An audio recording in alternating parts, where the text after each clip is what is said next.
Hi, I'm Graham Austin King. I'm going to do a reading from Book 2 of my trilogy, the Riven Weird Saga. This is going to come from Fae, the Realm of Twilight. I've chosen a section that's pretty much spoiler-free, so it's just a fun section that's kind of cool to read, and he's hoping you enjoy it. Instinct told Gavin he was being chased. It spoke to him on a primal level and whispered jagged words of terror into his ear. He couldn't spare the time to look back over his shoulder. With the speed he was running, he needed to put all of his concentration into putting one leg in front of the other. He ran in a way that he hadn't since he was a small child, giving no thought to the fear of falling or the need to retain control. He fairly flew over the lone stone bridge, barreling into the streets and darting into the first alleyway he came to, then twisting through as many turns as possible in as short a space of time as he could. Finally, he stopped beside a rain barrel in a back alley. He slumped against the wall, his breath ragged and his throat burning from the effort of breathing hard in the cold morning air. The rough stones of the building scratched at his back through the thin greys as he sank to the ground, but he didn't even feel it. His head was spinning as wildly as any blow could have made it. Tessa was gone, just like that, and the thing hadn't even really been trying. He glanced around the barrel warily, but saw no sign of the creature that had chased him. Perhaps it had never even been following him. He pulled himself to his feet and dusted himself off, sheathing the knife that he hadn't even been aware he was holding in a hand that ached from gripping it so tightly. He looked around the alley quickly and glanced up at the sky. It was still dark, but he vaguely remembered hearing the fourth bell some time ago. Dawn was fast approaching, and he couldn't be seen on the streets in his greys.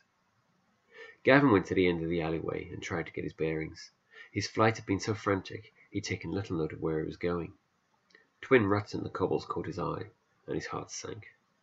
He was in the Barrowways. Hesk was divided into sections that were unknown to most of the population. 6 major gangs operated in the city, running everything from the brothels to the pickpockets on the streets. There were smaller gangs and thieving crews, of course, but the 6 were the main powers in Hesk's underworld. Each had its own territory, which it protected fiercely. The Barrowways were named after the barrow routes built to serve as the old market. They hadn't been used in decades, and the market had long since been relocated to the main square, closer to the center of the city. The area was now the territory of the Barrows, one of the 2 oldest gangs in the city, and probably the most brutal. He moved unconsciously into the shadows, glancing around furtively.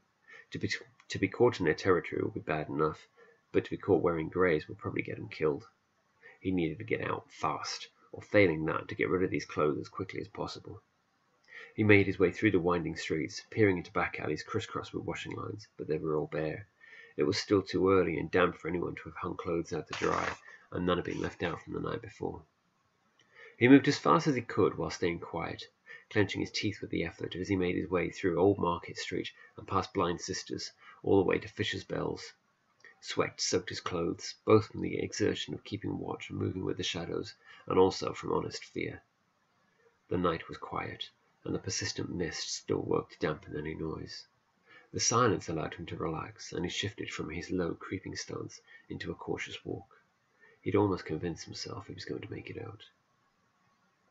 Gavin peered into another dark alley, then scurried past it and along the side of a dark inn. He stopped. The square before him was not particularly large, but there were few or no places where he could avoid being seen. He would be clearly visible as he made his way across it, and skirting the edges would make little difference. He scratched at his hair under his hood as he considered his options. A light scuff behind him told him he'd waited too long and finally run out of luck. He turned with an air of resignation to see a small group of men, some little more than boys, emerging from the alleyway behind him. They were armed with clubs fashioned from the woods of discarded crates, and more than one of these weapons had rusty nails rammed through them. The leader carried a rust-splotched knife, and his improbably fat belly protruded from an ill-fitting shirt smeared with filth and the remnants of his meals. He thrust his stomach out even further as he eyed Gavin. "These is Barrowlands," he said, in what was clearly supposed to be a menacing tone, but was made almost comical by his street's accent. Gavin edged away from the wall. "I'm not working here, just passing through. I don't want any trouble." "Passing through?" the boy said with an incredulous leer on his pockmarked face. "On your way to the shops, are you? Picking up some fish for the missus?" He looked back over his shoulder to encourage the chorus of grunts and snickers from the rest of his crew. "Nah, I don't think so, mate." The smirk was gone as he turned back. "Not in greys." Gavin knew they'd attack soon. It might take them a few more minutes of posturing first to work themselves up to it, but it was almost a certainty. He was outnumbered. He'd have to take his advantages where he could. Without a word, he threw himself past the pot-bellied thug and into the middle of the group. He twisted and spun, lashing out with his knife, seeking not to kill, but merely to injure or slow. The boys cried out in shock and pain, rearing back from his onslaught, and then the fight began in earnest. Gavin whirled through the group, using their numbers against them.